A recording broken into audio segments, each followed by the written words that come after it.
नमस्ते मित्रों, मैं आर्या गीता देवांगन। मित्रों, घर का मुखिया मोती की माला के उस धागे के समान होता है जो एक माला को गूंथ करके या जोड़ करके रखने का काम करता है। जिस प्रकार से धागा माला को टूटने या बिखरने नहीं देता है, जोड़ करके रखता है, उन्हें आपस में गूंथ करके रखता है, ठीक वैसे ही घर का मुखिया भी पूरे परिवार को जोड़ करके रखता है, उन्हें टूटने या बिखरने नहीं देता है। मोती की माला के उस धागे के समान बने रहने के लिए यह आवश्यक है कि कुछ गुण या कुछ व्यवहार घर के मुखिया को अपनाने चाहिए या कुछ गुणों को धारण करना चाहिए, जिससे वो अपने परिवार के मोतियों को अलग अलग बिखरने न दे और एक साथ जोड़ कर रखने में सक्षम हो।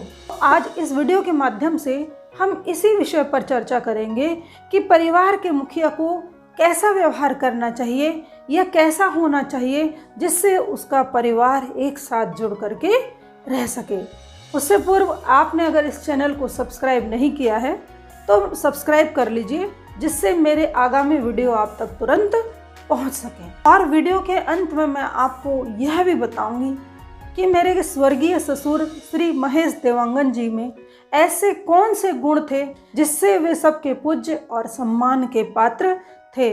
तो आइए अब हम क्रमशः उन गुणों की ओर चलते हैं जिन्हें अपनाकर एक आदर्श मुखिया या फिर परिवार का एक सर्वश्रेष्ठ व्यक्ति बना जा सकता है। तो प्रथम है दूरदृष्टि रखने वाला।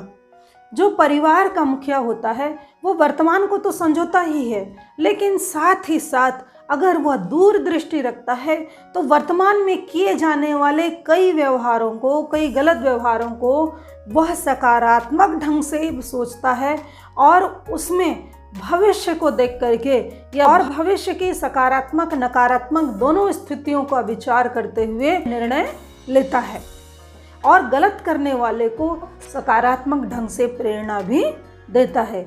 और अगला बिंदु है धैर्यवान।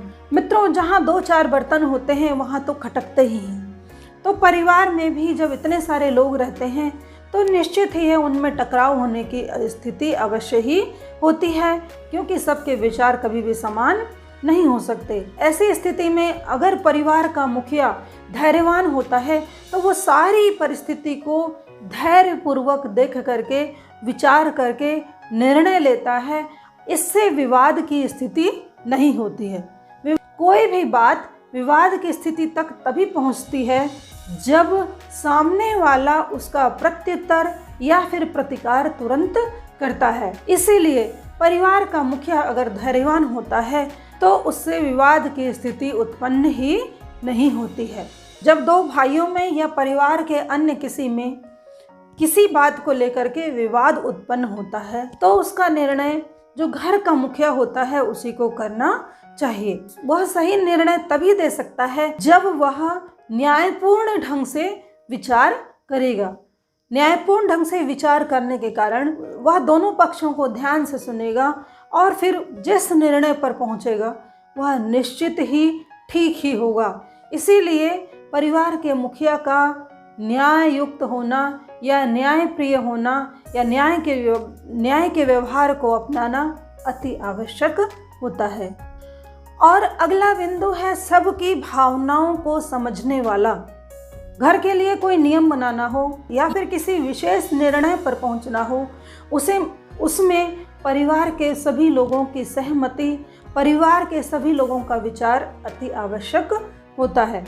लेकिन यह तभी संभव है जब घर का मुखिया सबकी भावनाओं को समझने वाला होगा, सबकी भावनाओं का सम्मान करने वाला होगा, तो वह सबके विचारों को लेगा, फिर अंतिम जिस निर्णय पर पहुंचेगा वह सटीक एवं सही होगा। इससे घर के सभी लोग अपने आप को महत्वपूर्ण समझेंगे कि मैंने भी निर्णय लेने में सहयोग किया है या इस निर्णय में मेरा भी सहयोग है।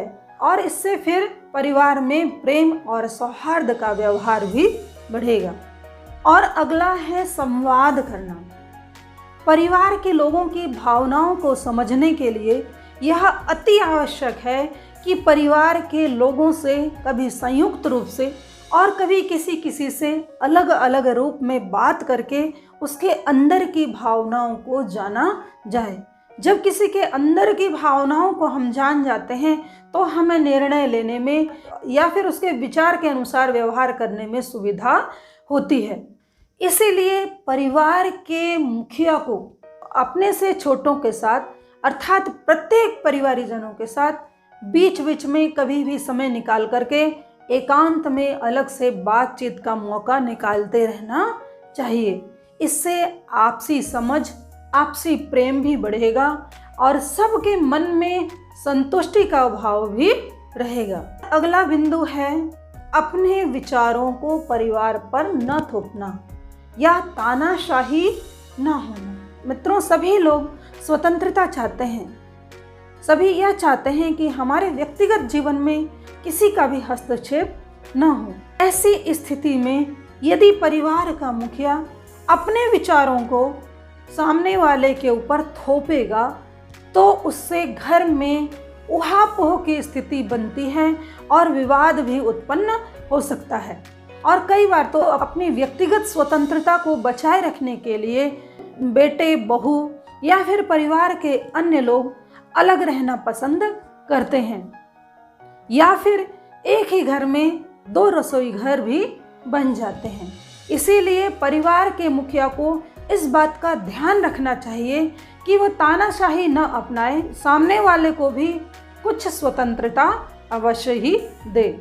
लेकिन याद रखें, स्वतंत्रता देना है, स्वच्छंदता नहीं। स्वच्छंदता से सभी के हितों का नाश होता है, इसीलिए स्वच्छंदता कदापि भी नहीं देनी चाहिए। और अगला बिंदु है लोकतंत्रात्मक तरीके को अपनाना। जब किसी विषय पर निर्णय लेना हो और दोनों ही पक्ष सही दिखाई दे रहे हैं तो ऐसी स्थिति में परिवार के मुखिया को चाहिए कि वह सबके विचारों को संग्रहित करे और फिर उसके हिसाब से निर्णय ले। इससे सही निर्णय पर भी पहुंचेंगे और ज़्यादा लोगों का मत होने से सभी को स्वीकार करने में भी उसको आसानी होगी।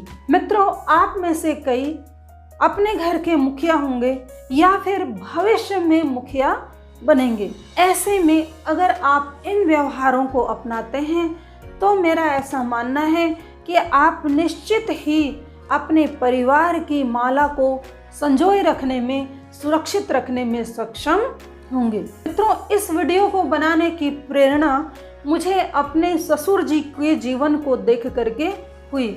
मैंने अपने ससुर जी के अंदर बहुत सारे ऐसे गुणों को देखा जिसको देख करके मुझे लगा कि वास्तव में घर का मुखिया हो तो ऐसा होना चाहिए। अपने उन्हीं गुणों के कारण ही हमारे ससुर जी सबके पूज्य और सबके लिए सम्माननीय रहे हैं। और आज यह वीडियो भी मैं उन्हीं की स्मृति में श्रद्धांजलि स्वरूप उनको समर्पित करना चाहती हूँ। मित्रों, मुझे आज भी वो घटना याद है जब विवाह के बाद मैं सबको खाना खिला करके खाना चाह रही थी तो मेरे ससुर जी ने मुझसे कहा था कि सब मिल करके एक साथ खाना खाएंगे, तुम खाना लाओ और बीच में रख दो और चारों तरफ सब बैठ करके खाएंगे। मैं उनके इस व्यवहार से बहुत अधिक प्रभावित हुई और शायद ऐसी छोटी छोटी घटनाओं के कारण ही उनके प्रति मेरा सम्मान और भी अधिक बढ़ गया। उनका धैर्य, सबकी भावनाओं का ध्यान रखना, दूरदृष्टि रखना, सबके साथ बनाए रखना, इन सब व्यवहारों को देख करके मुझे ऐसा प्रतीत हुआ वास्तव में घर का मुखिया हो तो ऐसा हो। और अंत में मैं आपसे यही कहना चाहूंगी, मुखिया मुख सो चाहिए, खान पान को एक, पाले पोसे सकल अंग, तुलसी सहित विवेक। मित्रों, आपको यह वीडियो कैसा लगा कमेंट बॉक्स में जरूर कमेंट करके बताएं, इससे हमारा उत्साहवर्धन होता है। अगर आपको इस वीडियो में बताई गई बातें अच्छी लगी हों तो दूसरों को शेयर करना भी न भूलें और वीडियो को लाइक अवश्य ही करें। धन्यवाद।